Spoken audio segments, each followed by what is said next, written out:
Assalamualaikum warahmatullahi wabarakatuh. Halo semuanya, perkenalkan nama saya Salsabila Delmunte. Saya berasal dari kelas 105. Di sini saya akan menjelaskan tentang perbedaan antara virus atau virion, viroid, dan juga prion. Nah, ketiga ini tentu saja berbeda, yang mana perbedaan itu dapat kita lihat dari berbagai aspek. Maka dari itu saya akan menjelaskan tentang virus terlebih dahulu. Sebagaimana yang kita ketahui bahwa virus ini memiliki beberapa ciri-ciri.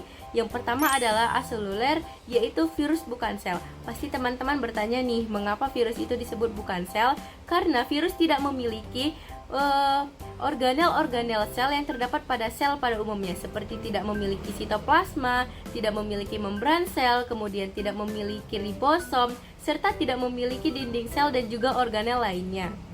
Meskipun demikian, virus ini juga disebut dengan metaorganisme, yang artinya masih peralihan antara makhluk hidup dengan makhluk tak hidup.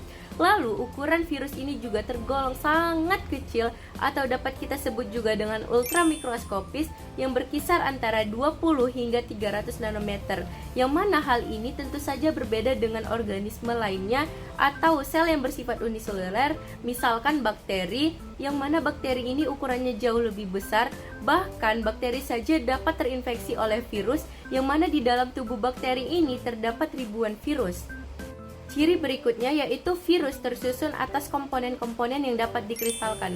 Selain itu, di bagian terluar virus ini terdapat kapsid, yang mana kapsid ini tersusun dari senyawa protein, bahkan ada juga yang memiliki envelope.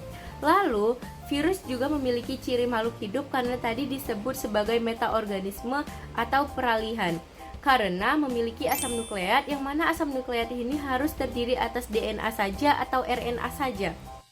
Selain itu, bersifat parasit obligat, yang artinya sangat bergantung pada inang. Lalu, virus juga dapat bereplikasi atau berkembang biak. Nah, jadi cara berkembang biaknya ini memiliki dua jenis loh. Yang pertama adalah litik dan yang kedua adalah lisogenik.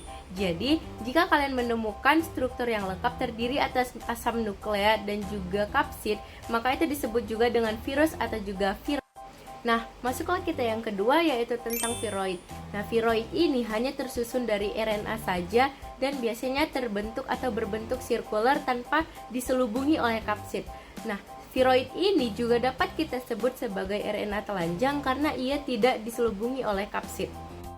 Dan ukurannya jauh lebih kecil dan lebih sederhana lagi dibandingkan virus. Jika tadi virus memiliki komponennya seperti DNA, RNA, dan harus diselubungi oleh kapsid, berbeda lagi dengan viroid ini. Viroid hanya memerlukan RNA dan biasanya menginfeksi tumbuhan. Dan masuklah kita yang terakhir, yaitu yang ketiga tentang prion. Jadi prion ini tuh lebih sederhana lagi dibandingkan viroid, apalagi dengan si virus ya. Karena prion ini tuh hanya tersusun dari protein saja, namun tetap dapat berkembang biak dan juga dapat bereplikasi. Tapi prion ini tuh dapat mengubah protein dari si inangnya. Jadi seperti saat ia menginfeksi si protein, ia juga mampu mengubah struktur protein dari si inangnya.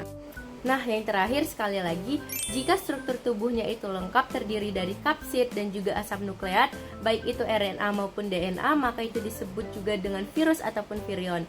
Sedangkan viroid hanya tersusun dari asam nukleat dan juga RNA saja. Sedangkan lebih sederhana lagi tersusun dari protein, itu disebut dengan prion.